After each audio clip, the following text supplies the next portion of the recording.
The night I stopped being their son. I was halfway down the stairs when I heard it. The conversation that burned itself into my mind like a scar I'd never be rid of. I wasn't trying to eavesdrop, wasn't even thinking about anything except how thirsty I was. But when I heard my name, my feet froze on the step, and suddenly, getting a glass of water didn't matter anymore. "I just don't know how much longer we can do this," my dad muttered. His voice the tired kind of resign that people use when they've already made up their minds. "He's not improving, Linda. We've tried everything. We've given him everything. But at some point, we have to admit that it's not working." I stood there, one foot hovering over the next step, gripping the railing so hard my knuckles turned white. I didn't understand. Not at first. But then my mother sighed, that heavy exhale of agreement, and I knew whatever they were talking about, she felt it too. "You think I don't know that?" she snapped, though there was no real anger in it, just exhaustion. "But what are we supposed to do? Just throw up our hands and say, 'Oh well, guess we failed this one. Let's try again?'" My dad didn't answer immediately, and for a moment, I thought maybe that meant she was right, that they weren't actually considering. But then he said it. "Maybe that's exactly what we need to do." Something cold slid into my chest. It wasn't just the words, but the way he said them. No hesitation, no uncertainty. Like he'd already thought about this, planned it out in his head, and now he was just waiting for her to agree. "We always talked about having another," he continued, voice quieter now, but no less firm.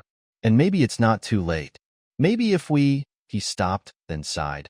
Like even he didn't want to say it out loud. "Maybe if we had another child, things wouldn't be so hard.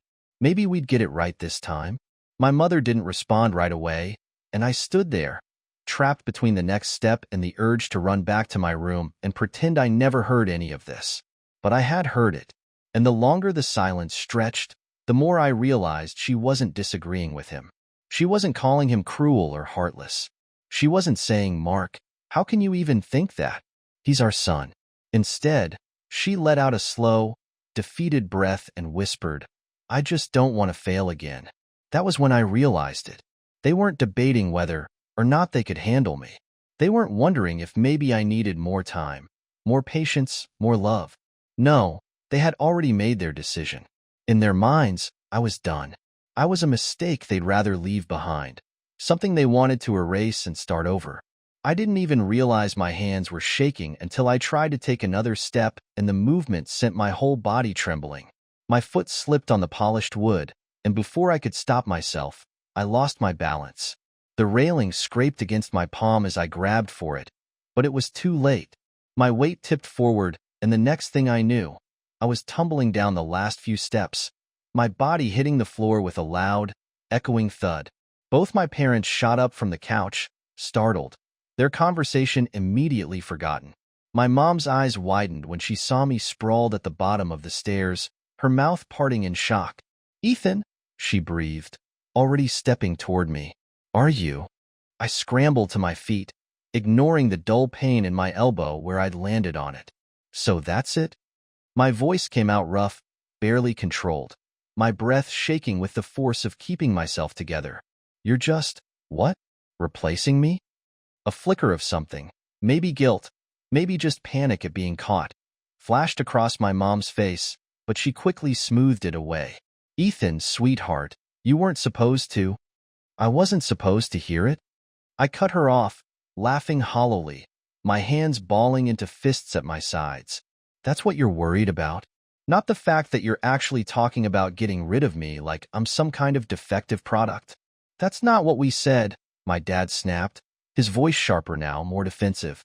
I turned to him, feeling something inside me crack. "You said you wanted to do it right this time," I spat. Like I was some kind of experiment that didn't work out. Like I wasn't good enough. Neither of them spoke. I let out a slow breath, my chest heaving, my mind screaming at me to just wake up from this nightmare. But I wasn't dreaming. This was real. They had been talking about me like I wasn't even a person, like I was some failed attempt at the perfect child. And now that I knew, now that I'd heard it with my own ears, I had no idea what I was supposed to do next. My mother took a step toward me, her hands lifted like she thought she could smooth this over, like I had misheard. like I was a child who needed a gentle explanation for something I wasn't capable of understanding. I wanted to back away, but my legs wouldn't move, my body locked in place by the weight of everything crashing down at once. Her voice was soft, almost pleading, but there was something behind it that I recognized, something that made my stomach twist even before she spoke. "Ethan, listen to me. That's not what we meant. You have to understand. I didn't want to hear whatever excuse she was about to come up with. What exactly am I supposed to understand?" My voice came out harsher than I intended, but I didn't care. "That you and Dad sat here talking about replacing me like I wouldn't hear? That you've given up on me and decided you'd rather start over than deal with me?" I could hear how unsteady I sounded, could feel the tightness in my chest, but I refused to let it break through. What part of that am I supposed to be okay with? My dad ran a hand over his face, looking more frustrated than guilty.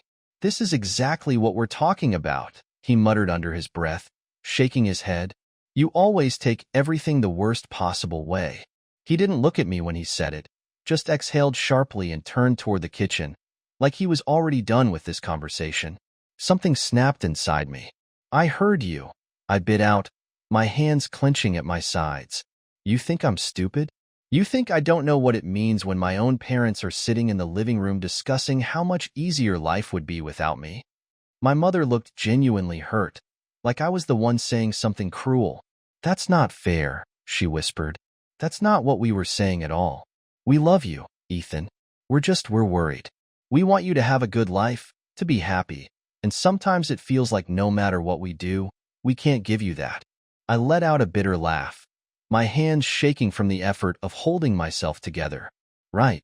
So the solution is to try again with someone else." My father made an impatient noise from the kitchen. "No one said we were replacing you, Ethan. That's your interpretation." I turned toward him, heat rushing through my veins. "Then what were you saying?"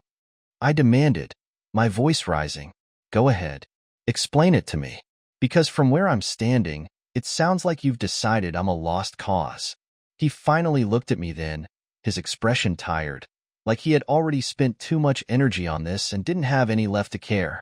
"We just don't know what else to do," he said simply, as if that was supposed to make everything better, as if that didn't confirm everything I had already figured out. I didn't want to hear any more. I turned and walked up the stairs, ignoring my mother calling my name, ignoring the way my chest ached like something inside of me had been torn apart. I slammed my bedroom door shut, locked it, and stood there, breathing heavily, my hands braced against the wood like I could somehow keep everything out if I just pressed hard enough. I could still hear them downstairs, their voices muffled but urgent, but I didn't want to make out the words anymore. I had already heard enough. I didn't sleep that night.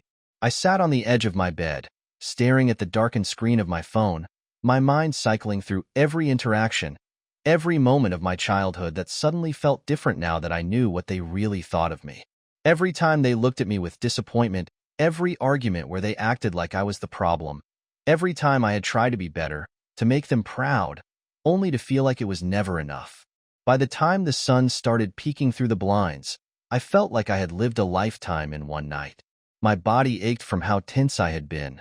My head pounded from lack of sleep, but none of that mattered. What mattered was the decision I had made. I wasn't going to sit here and pretend I could go back to the way things were. I wasn't going to sit at the dinner table and let them look at me like I was something broken, something they had already given up on. If they wanted a new beginning, they could have it. Without me. I moved quietly, grabbing the old duffel bag from my closet and stuffing it with whatever I could think of. Clothes, my phone charger, the little bit of cash I had saved up from birthdays and Christmases. I wasn't stupid. I knew I didn't have a real plan. I didn't have anywhere to go, didn't have money for a hotel or a friend who could take me in indefinitely. But I also knew I couldn't stay. I slung the bag over my shoulder and hesitated at my bedroom door, listening to the silence of the house. I wasn't sure if they were still asleep or just avoiding me, but I didn't care. I stepped into the hallway and made my way downstairs, my heart pounding in my chest. My mother was in the kitchen, her back to me, stirring a cup of coffee like it was any other morning. My father wasn't there. Maybe he had already left for work. Maybe he just didn't want to deal with me. She must have sensed me, because she turned, her face already weary. Ethan, I'm leaving. The words came out steadier than I expected, and for a moment, she just stared at me like she wasn't sure she had heard right. Then her face tightened, her grip on the coffee mug shifting, and I knew she wasn't going to beg me to stay. Where are you going? I adjusted the strap of my bag. I don't know. She nodded slowly, like she had expected that answer. You don't have to do this. Yes, I do. There was a beat of silence between us, the kind that stretched too long, filled the air with something heavy and irreversible. And then, to my surprise, she sighed and reached for her purse, pulling out a few bills and holding them out to me. Take this, at least. I looked at the money but didn't reach for it. Why? Her expression flickered, something between guilt and something else I couldn't name. Because no matter what you think, we do love you, Ethan. I took the money, shoved it into my pocket without a word, and turned toward the door. I didn't say goodbye. I didn't look back. I stepped outside, felt the cold morning air bite at my skin, and kept walking. The streets felt different now that I wasn't just walking to clear my head but walking away from everything I had known. I kept moving, cutting through alleys and side streets, avoiding familiar places where someone might recognize me. Every step pushed me further into the unknown, and even though my legs ached and my stomach was starting to twist with hunger, I refused to stop. Stopping meant thinking, and thinking meant remembering that I had nowhere to go. I reached the bus station faster than I expected, my pulse still unsteady as I stepped inside. The air smelled like old coffee and sweat, and most of the people waiting looked just as lost as I felt. I took a seat near the back, gripping my bag like it held something valuable even though it barely contained anything at all. I scanned the overhead schedules, my eyes flicking over lists of places I had never been. I could buy a ticket, get on the next bus going anywhere, disappear before my parents had the chance to force me back. But I hesitated. My fingers hovered over my pocket where the cash my mother had given me was crumpled against my phone. It wasn't much, definitely not enough to get far, and the second I ran out of money, I would be stranded. I clenched my jaw, staring at the arrival and departure boards like they had some kind of answer. I didn't know what I had expected. Maybe that leaving would feel more satisfying, like I was in control instead of just reacting to what they had done.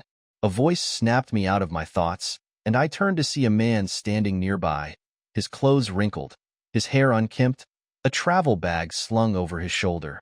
He was watching me too closely, a small smile pulling at his lips like he was waiting for me to acknowledge him. Where are you headed? He asked, shifting slightly as he adjusted his bag. I didn't answer right away, suddenly more aware of how out of place I must have looked. Alone, young, out of options. I forced my expression to stay neutral. Not sure yet. The man let out a short chuckle, shaking his head. That's how it starts, kid. You think you'll just figure it out along the way, but you won't. I tensed, not liking the way he said it, not liking the way his eyes scanned me like he had already decided something about me. He lowered himself onto the bench a few feet away, leaning forward slightly. Got money for a ticket? I ignored him, my grip tightening around my back.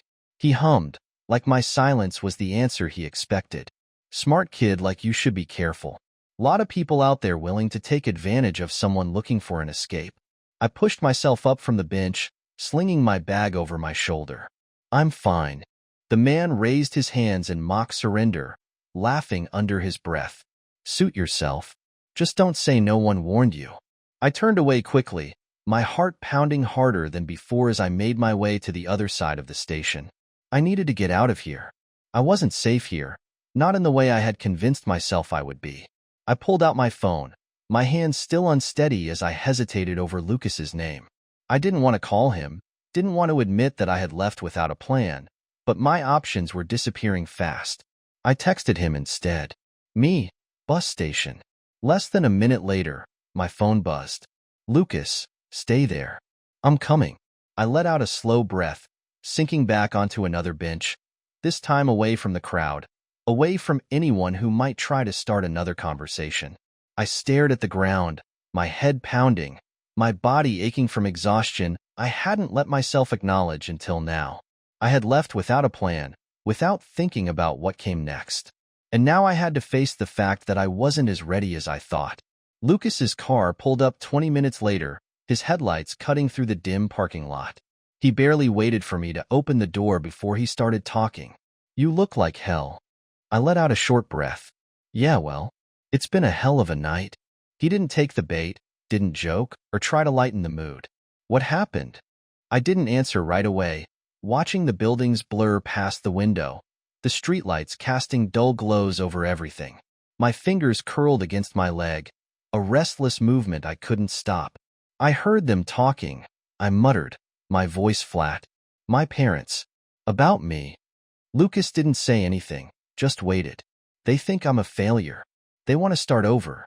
Have another kid. One they actually want." His hands tightened around the steering wheel. "Are you serious?" I nodded, swallowing against the lump in my throat.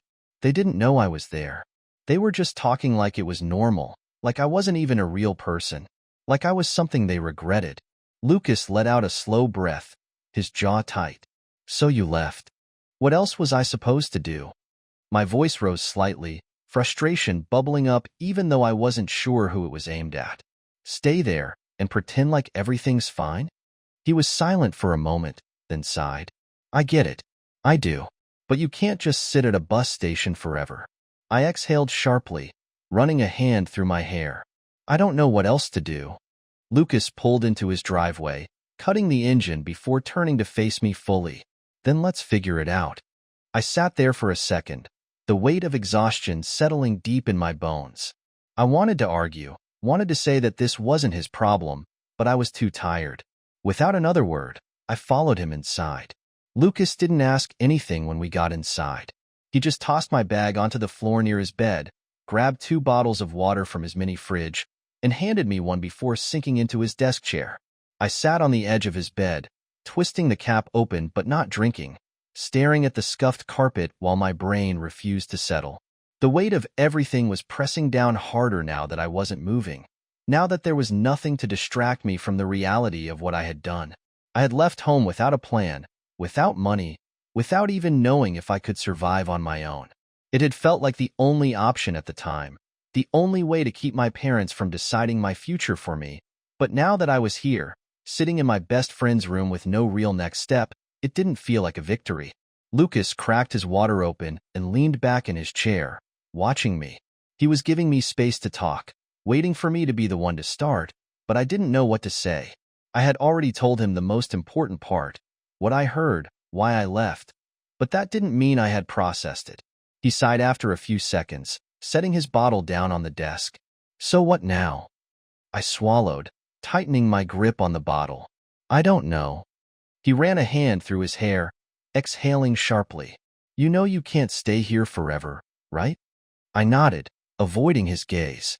"I know." Lucas leaned forward, resting his arms on his knees. "Look, man, I'm not trying to push you, but you need a plan. Do you even know what your parents are doing right now? Are they looking for you? Calling people?" "They've already called you," I muttered, my jaw tight. "So yeah, probably." He frowned. "You haven't checked your phone?" I hesitated, then pulled it from my pocket. The screen lit up with missed calls and unread messages. My mother had texted first, her words switching from worry to frustration. "Mom, Ethan, please call me. We just want to talk." "Mom, this isn't the way to handle things. Running away won't fix anything." "Mom, if you don't answer, we're going to have to make some decisions without you." The last message sat heavier than the others. I stared at it, my pulse picking up, my grip tightening around the phone. This wasn't an empty threat. My parents didn't do empty threats. Lucas noticed the shift in my expression. "What?" I turned the screen toward him, and his frown deepened as he read. "That sounds bad." I nodded slowly, my stomach twisting. "You think they'd report you missing?" "If they think it's the only way to get me back," I muttered, locking my phone again. "Yeah." Lucas sat back, his fingers tapping against his knee as he thought. "All right, so that means you don't have a lot of time. If they file a report, you're screwed. You're still a minor, which means the second the cops find you, they'll take you straight home whether you like it or not." I rubbed my hands over my face, frustration building in my chest. "I know. So we get ahead of it." His voice was steady, certain, like he had already made a decision. "You need somewhere to go. somewhere legal. So even if they try to drag you back, they can't. I gave him a flat look. Like where? Lucas was already reaching for his laptop, flipping it open and typing something. Family? A relative who would take you in? I almost laughed. The only family I have is them. He kept scrolling. Then we look at options. You're 17. You don't have long until you're 18. But you need something that'll keep you out of their reach until then. I exhaled, shaking my head. You don't have to do this. Lucas didn't even look up. Yeah, I do. I didn't argue. I didn't have the energy. I just watched as he scrolled through different websites, looking for legal options I had never even considered. But the more he searched, the clearer it became that I didn't have many choices. Emancipation was complicated and took months, and I didn't have a job or stable income to prove I could support myself. Foster care was out of the question since I technically still had legal guardians. There were shelters, but none that would take in a minor without parental consent, which meant they'd just send me back home. Lucas sighed, closing his laptop. This is a mess. Yeah, I muttered, leaning back against the bed frame. He rubbed his hands over his face before dropping them onto his lap. All right, if there's no legal way to do this, then you need to disappear until you turn 18. I frowned. Disappear where? My cousin, he said quickly, already grabbing his phone. She lives a couple of towns over, has a place of her own, and owes me a favor. I hesitated. And she'd be cool with letting some random runaway crash at her place? Lucas smirked. She lets way worse people crash at her place. Trust me, I wasn't sure about this. It felt reckless, risky, like I was digging myself in deeper. But what choice did I have? If my parents followed through on their threat, if they got the police involved, I wouldn't have time to figure out a better plan. I needed to move before they moved first. Lucas was already typing out a message, his fingers flying over the screen. A few seconds passed before his phone vibrated, and he grinned. We're good. She says you can stay as long as you need. I stared at him, still unsure. Why are you helping me this much? Lucas rolled his eyes. Because you're my best friend, idiot. What was I supposed to do? Let you get dragged back to a house where they're just waiting for the day they don't have to deal with you anymore? I swallowed hard, looking away. He stood, stretching. Come on. We leave tonight. I nodded, my chest tightening. I didn't know if this was the right move, didn't know if this would actually work, but I knew one thing. I wasn't going back. Packing didn't take long because I barely had anything to begin with. I threw a few changes of clothes into my bag, stuffed my charger into the front pocket, and double-checked that my wallet still had the cash my mother had given me before I walked out the door. Lucas was already outside, leaning against his car, his phone in one hand while he scrolled through messages. He looked up when he heard me, nodding toward the passenger seat. I got in without a word, pulling the door shut as he started the engine. The air between us was tense but not uncomfortable, filled with the weight of what we were doing. You sure about this? He asked, glancing at me as he backed out of the driveway. I exhaled, watching the familiar streets blur past. Yeah. Lucas didn't push for more, just focused on driving as we headed out of town. The roads were empty this late, the streetlights casting a dull glow over everything as we passed. I tried not to think about what my parents were doing right now, whether they were still awake, whether they had already started making calls.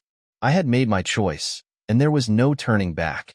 Lucas's cousin lived about 45 minutes away in a smaller town that I barely knew anything about, but that was the point. It was far enough that my parents wouldn't think to check right away, far enough that if they called around, no one would recognize my name. Lucas kept his eyes on the road, but I could tell he was thinking. She's chill, he said after a while, breaking the silence. Doesn't ask a lot of questions. If she says you can stay, she means it. I nodded, gripping the strap of my bag. Tell her thanks. He smirked slightly. You can tell her yourself when we get there. I wasn't sure what to expect when we pulled up in front of her place. The apartment complex looked older but not run down, the kind of place where no one paid much attention to their neighbors. Lucas parked, shutting off the engine before turning to me. She's in 3B. I'll text her that we're here. I nodded, stepping out of the car and adjusting my bag over my shoulder. The air was colder here, or maybe it just felt that way because I wasn't sure what was waiting for me inside. A few minutes passed before the door to the building opened, and a girl stepped out, her arms crossed over her chest. She was maybe a couple of years older than us, dark hair pulled into a messy bun, an oversized hoodie hanging off one shoulder. She looked me over quickly before turning to Lucas. "This him?" Lucas nodded. "Ethan, meet Sophie." "Sophie, Ethan." She didn't smile, just jerked her chin toward the entrance. "Come on. You guys look like idiots standing out here." Lucas grinned, nudging my shoulder as we followed her inside. The apartment was small but lived in, cluttered with books and takeout containers, a couch covered in blankets and a coffee table stacked with old magazines. She flopped onto the couch, grabbing a half-empty soda can and taking a sip before raising an eyebrow at me. "So, you're on the run from your insane parents?" I hesitated, glancing at Lucas. He just shrugged like this was normal for her. "Yeah," I said finally. She nodded, kicking her feet up onto the table. "Cool. House rules. Don't leave dishes in the sink, don't touch my stuff, and don't get me involved in whatever mess you left behind. You can sleep on the couch." I blinked. "That's it?" She snorted. "What, you want a contract? You're Lucas's friend, which means you're not a serial killer, and that's good enough for me." Lucas laughed, stretching his arms behind his head. "Told you she was cool." Sophie rolled her eyes but didn't argue. I nodded, shifting my bag onto the floor beside the couch. "Thanks." She waved a hand. "Whatever. Just don't make me regret it." Lucas leaned back, glancing at me. "So what's the plan now?" I exhaled slowly, running a hand through my hair. "I wait until I turn 18. Then I figure it out." Sophie raised an eyebrow. "And in the meantime?" "I stay out of sight." Lucas nodded, satisfied with that answer, but Sophie just watched me for a second longer before shrugging. "All right, just don't bring drama to my doorstep." I didn't plan to. I was already enough of a problem as it was. The first few days passed in a blur. I stayed inside, keeping my head down, barely leaving the couch except to eat or shower. Lucas checked in constantly, texting even when he wasn't around, making sure I hadn't changed my mind. I hadn't. Going back wasn't an option. But on the fourth day, I woke up to my phone buzzing nonstop. I grabbed it off the coffee table, squinting at the screen. Missed calls. Dozens of messages. And then one from an unknown number that made my blood run cold. "Unknown. We know where you are. Time to come home." I stared at the message, my fingers tightening around the phone. My stomach twisted, nausea creeping up my throat as I reread the words. Lucas had been careful. Sophie had kept me hidden. No one should have known. Lucas's name popped up on my screen, and I answered immediately. "They know," I said before he could even speak. His voice sharpened. "What?" I read the message aloud, my pulse hammering. "I don't know how, but they found me." Lucas cursed under his breath. "Okay, stay inside. Lock the door. I'm coming over." I nodded even though he couldn't see me, my breath coming faster than I wanted it to. This wasn't supposed to happen. I was careful. I was supposed to be gone. But they had found me anyway, and I had no idea what they were going to do next. I paced the room, my hands clenched into fists, my mind running through every possibility. There was no way they could have found me this fast. I had been careful. I had kept my phone off. I hadn't used my real name anywhere. But the message on my screen was proof that it didn't matter. They had figured it out. And now I was out of time. Sophie was still sitting on the couch, watching me, but she wasn't saying anything. I didn't know if that was because she didn't care, or if she was waiting to see how I would react. Either way, I didn't have time for her silence. I stopped pacing and turned to her. "Did you tell anyone I was here?" She didn't even blink. "No." I swallowed, my throat dry. "Then how did they find me?" She shrugged, picking at the corner of her hoodie. "Maybe they're just better at this than you are." I gritted my teeth, frustration twisting in my chest, but before I could snap at her, there was a knock at the door. 3 short, sharp knocks. My heart jumped into my throat, my body going rigid. Sophie raised an eyebrow. "That's your friend." I hesitated for only a second before moving, unlocking the door just enough to pull it open. Lucas stepped inside quickly, his jaw tight, his eyes scanning my face before flicking to Sophie. "Anyone come by?" Nope, she said easily. Just you. Lucas exhaled, then turned to me. We need to go. I didn't argue. I grabbed my bag, already moving, but Sophie's voice stopped me before I reached the door. You're going to get caught, you know. I turned back, gripping the strap of my bag. Thanks for the vote of confidence. She shrugged again, but there was something different in her expression now, something I couldn't place. I don't care what happens to you, but if you get picked up, don't mention me. I didn't know if she was actually worried about getting dragged into this, or if she just wanted to be left out of the mess entirely. Either way, I wasn't in the mood to reassure her. I just nodded once before following Lucas out into the hallway. The second we stepped outside, the cold air snapped against my skin, waking me up fully. The parking lot was still empty, but that didn't mean we were safe. Lucas moved fast, unlocking the car and motioning for me to get in. I slid into the passenger seat, my hands still unsteady, my mind still racing. As soon as Lucas pulled out of the parking lot, he glanced at me. Okay, talk to me. What exactly did the message say? I swallowed hard, gripping my phone as I read it again. Just that they know where I am, and that it's time to come home. Lucas clenched his jaw, his fingers tightening on the wheel. That means they're close. I knew that. I had known it the second I saw the message, but hearing him say it made the panic settle deeper into my chest. Lucas drove fast but careful, his eyes flicking to the rearview mirror every few seconds. We can't just run without a plan. I exhaled, forcing myself to think through the panic. Then what do we do? He was quiet for a moment before finally answering. We end it. I frowned. What? We stop running. He glanced at me, his expression unreadable. We go to them before they can come to you. I stared at him, my pulse picking up. That's a terrible idea. Not if we control how it happens. I shook my head. No, you don't know my parents. They'll twist everything. They'll act like they just want to talk, and then the second I let my guard down, they'll have the cops drag me back. Lucas's grip tightened on the wheel. Not if we record it. I hesitated. What? He nodded, his mind already working through the details. We meet them somewhere public, somewhere they can't pull any bullshit. And we record everything. If they try to lie, if they try to make you seem like the problem, we'll have proof. I swallowed hard, my heart pounding. It was risky. It could backfire. But it was also the only way I would ever be free. If I just kept running, they would never stop looking for me. I had to make them stop. I inhaled sharply, then nodded. Okay. Lucas pulled out his phone, scrolling through his contacts.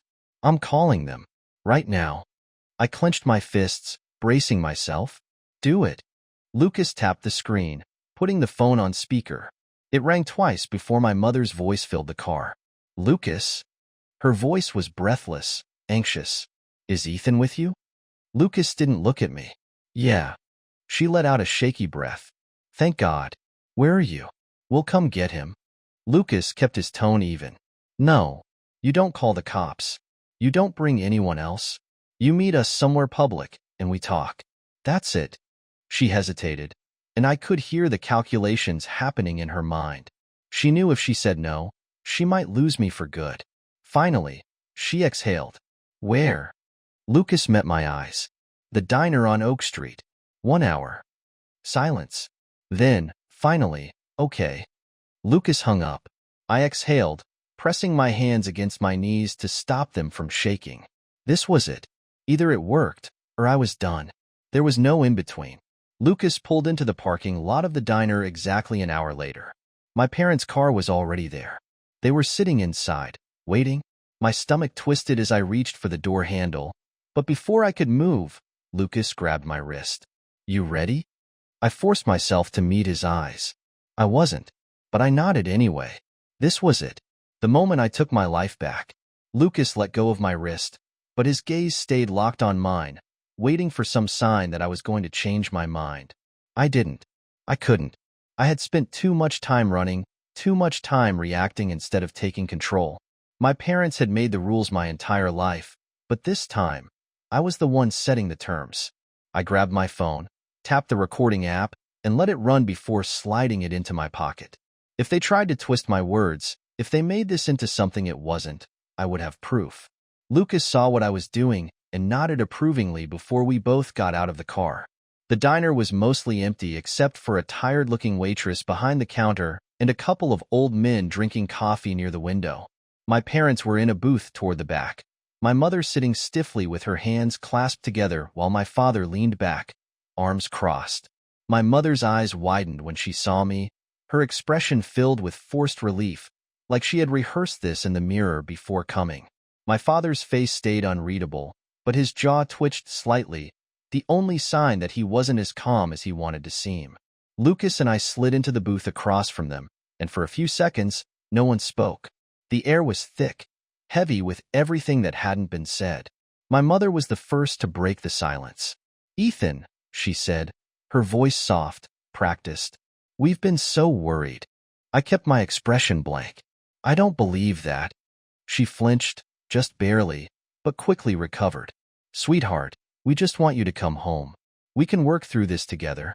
I exhaled slowly, my hands tightening against my knees. "I heard what you said. I know the truth." Her fingers twitched slightly, but her voice stayed even. "Ethan, you misunderstood?" "No." I cut her off, keeping my tone steady. "I didn't." She glanced at my father, but he stayed silent, watching me carefully. My mother sighed, tilting her head slightly. "We were frustrated. We didn't mean what we said." I let out a short, bitter laugh. "Yeah, you did. You just didn't mean for me to hear it." She exhaled sharply, finally dropping the act. "You're making this harder than it needs to be." My stomach twisted, but I refused to let it show. "No, I'm just done pretending." My father finally spoke, his voice low, edged with impatience. "What do you want, Ethan?" I met his gaze. "I want you to stop looking for me. I want you to leave me alone." My mother's face crumbled. "We can't do that." I clenched my jaw. "Yes, you can. You just won't." My father's expression darkened slightly, and for a second, I saw the anger beneath his controlled exterior. "You're still a minor. You don't get to just walk away." Lucas shifted beside me, his presence a steady reminder that I wasn't alone in this. I inhaled deeply before responding. "You can drag me back, but you can't make me stay. And you know that." My mother's voice wavered. "We love you." I swallowed against the lump in my throat, hating the part of me that still wanted to believe her. "No, you love the idea of me, the version of me that never existed, and you're willing to replace me to get it." She shook her head, eyes shining with something close to real pain. "That's not true." I pulled out my phone, stopped the recording, and played back the message they had sent me earlier that day. The robotic voice read it aloud. "We know where you are. Time to come home." I watched their faces as it played, saw the flicker of recognition, of realization that they had no way to explain it. I raised an eyebrow. "Still think I'm making this up?" My father exhaled sharply, rubbing a hand over his face, but he didn't deny it. My mother swallowed hard, looking down at her hands. Lucas leaned forward, his voice calm but firm. "Here's what's going to happen. You're going to take down the missing persons report. You're going to stop calling people, stop searching, stop trying to control him. If you don't, we go public. We release the recording. We make sure everyone knows exactly what kind of parents you are." My mother's breath hitched. "You wouldn't." Lucas smirked. "Try us." Silence. I could see the war happening behind her eyes, the frantic calculations, the desperate attempt to figure out how to regain control. My father stayed quiet, his expression unreadable, but I knew he was weighing the consequences. They had spent their whole lives crafting an image of a perfect family. If that shattered, they would have nothing left. Finally, my mother let out a shaky breath. "If we do this, we want something in return." I tensed. "What?" She met my gaze, her voice careful. "You never contact us again. You want us to let you go? Fine. But that goes both ways." Something in my chest tightened, but I ignored it. I had spent years craving their love, their approval. Now, I saw how little of it had ever been real. I nodded once. "Deal." The tension in the air didn't ease, but something shifted. A silent understanding. Lucas slid a piece of paper across the table. "This is the number you call when the report is pulled. Once it's done, he's gone for good." My mother hesitated, but finally took the paper, folding it neatly before slipping it into her purse. I watched her, waiting for some last attempt to change my mind, but none came. My father exhaled slowly, then stood. My mother followed, hesitating for just a second before whispering, "Goodbye, Ethan." I didn't answer. They walked out of the diner without looking back. I sat there, staring at the empty space where they had been, waiting for something. Relief, sadness, regret. But there was nothing, just quiet. Lucas nudged my shoulder. "It's over." I let out a slow breath, nodding. Yeah, for the first time, it really was.